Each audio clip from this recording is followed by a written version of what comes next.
In our previous video, we talked you through how you can use cross promotions in order to partner with local businesses in order to grow your local newsletter, meaning that initially, if you don't have a budget or you don't want to spend any money because you're just experimenting with the idea, then you're not out for cash, but you are able to use other people's audiences in order to grow. Now, if you want to see how we talk through cross promotions, just go back and watch our previous video. In this video, I'm going to be talking about content collaboration. And the reason this is so powerful is a lot of local business owners hate making content. They hate the fact that you have to be consistent. They hate the fact that you have to be putting several pieces of content every day out. They hate the fact that you need to understand SEO and all these different trends when all they're trying to do is run the day-to-day operations of their business, deliver a service, deliver a product. So if you can come in and help them a bit with content creation in exchange for being able to get some exposure to your newsletter, they're going to promote you in some way, then you can access their audience, you can help solve a problem for them, and in exchange you can grow your newsletter.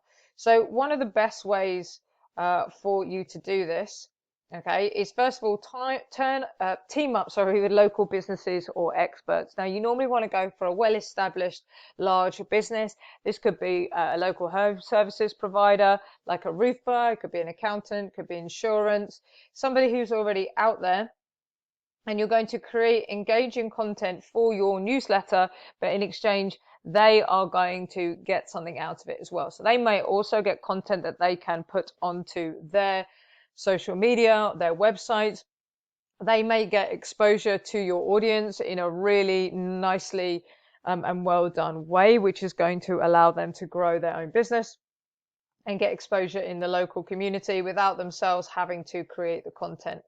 So the first way you can do this is with a guest newsletter takeover. So for example, if you're doing a newsletter where on a Thursday you're going to release out all the things that are happening that weekend, you might want to do a deep dive into one of those things. So for example, if you're talking about a particular restaurant that's very popular, you might do a deep dive edition into one of those restaurants, about the owner, about what's going on. Maybe they've got a renovation going on or a new menu, something like that.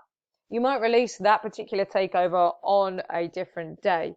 But what you do is feature an expert from a local business and writing on a relevant topic, and then give the business this as a blog post. And the nice thing about this is you could interview somebody on Zoom, and then there's AI tools out there that will turn it into your newsletter, and you can turn it into a blog post that you could give to that individual. And again, there's AI tools that will help you with the SEO. And if you are writing a newsletter and you've got a website, you're going to want these tools anyway. So it's really easy to be able to do that. So they're getting the exposure in your newsletter. And then what they're going to do is they're going to promote that they have done this guest feature in a newsletter on their own social media, on their own website, which is going to get your newsletter exposure. But on top of that, if you give them the blog post, you can put a link to your newsletter. So anytime somebody reads that blog on their website, then you are getting exposure, you're getting the link, and you've got a backlink to your newsletter as well, which is going to help with ranking. So tons and tons of value for you and for them, and all they have to do is be happy to be interviewed in whatever way they feel comfortable about it. Another thing you can do is a joint event. So you can organize some kind of workshop, seminar, or online event which is co-hosted by you and the local business. And then you can share this in your newsletter, and then they would also share it on their social media as well. So you're accessing your audience and their audience together, and then you're going to have this cross-pollination of subscribers to each other's social media, to your newsletter, and then they're going to hopefully get business from it as well. Now, the type of business is going to depend what you're doing, but remember, these things can be done virtual.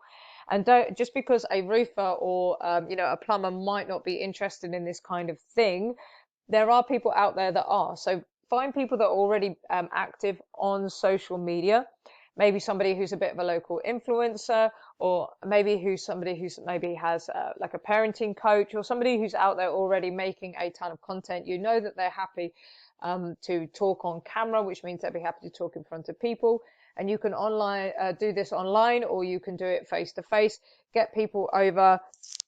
It could even just be sort of a business event where lots of businesses come together in one place. They can put up tables, present what they're doing, and then you have your newsletter there as well as a way of getting people to subscribe. You have 3 or 4 different businesses at an event. That's 3 or 4 audiences that you have got access to. They're going to be promoting it, you're going to be promoting it, and everybody is going to grow, and that's going to help your newsletter out as well. Plus you get free advertising of the event in your newsletter, because you haven't got to pay anything for that advertising. And then you're building relationships as well. So these people who you've done this particular event with, you can then get them to become advertisers in your newsletter. You're going to meet other businesses there that you're going to let know, first of all, you have the newsletter, and secondly, they can advertise their business in your newsletter as well. So loads of opportunities for growth and monetization. The next one is project reviews or spotlights. So if you've got a particular local product or service that the audience might find interesting, so maybe, I mean, it doesn't have to be hugely exciting. Like maybe there is a new way of doing driveways that is really, really eco-friendly. There's a new company in town that has started doing this. Maybe there's a new way of, you know, cleaning pools that reduces the need for chemicals. It doesn't really matter what it is. Somebody out there might be interested in buying it. I'd probably go for something that's quite a high ticket service, because then it's easier for you to provide a good return on investment in terms of money for that business owner. But highlight local products or a local service, ideally high ticket, that your audience might find interesting. Again, this could be some kind of newsletter takeover, or you could just offer it for free and say, look, normally we mention, you know, 4 or 5 restaurants that you can go to this week in the area. What if this week we just mention your restaurant?